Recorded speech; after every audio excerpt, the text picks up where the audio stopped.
ပြန်တဲ့ချိန်မှာဒီတရားပေါ်လေးရောက်လဲရောက်ရောငလင်းကစလှုပ်တာပေါ့စလှုပ်တော့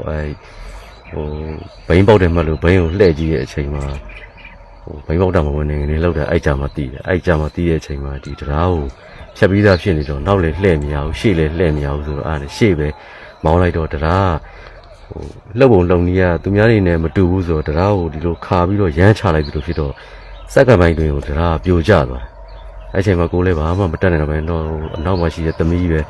သမီးအဖေကိုကင်နာဆိုပြီးတော့ပဲအော်နိုင်ပြီးတော့တရားရဲ့ပြိုကျတဲ့အချိန်မှာဘေးကိုထိုးပြီးတော့ချပြီးတော့ရေထဲမှာအဲ့လိုပဲပေါ့နော်ကျသွားတော့သမီးရောဆိုင်ကယ်ရောအတူတူကျသွားပြီးတော့အပေါ်ပြန်တက်လာတော့ကျတော့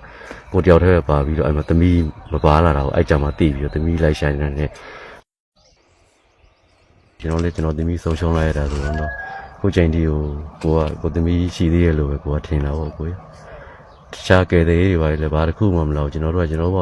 နဲ့ကယ်ပြီးတော့ကိုပေါ့ကိုရေကုန်သမားအဖွဲ့ကိုပေါ့ကိုငါတွေ့ရင်2သိန်းဝယ်မတွေ့ရင်2သိန်းဝယ်တွေ့ရင်10သိန်းဆိုတဲ့အဲ့လိုလူမျိုးတွေနဲ့ငှားပြီးတော့ကိုပေါ့ကိုကြမ်းဖန်ပြီးတော့ကိုပေါ့ကိုတော့ကယ်တဲ့ကြီးမှလည်းမလောက်ဘူးဘူးမှလည်းမလောက်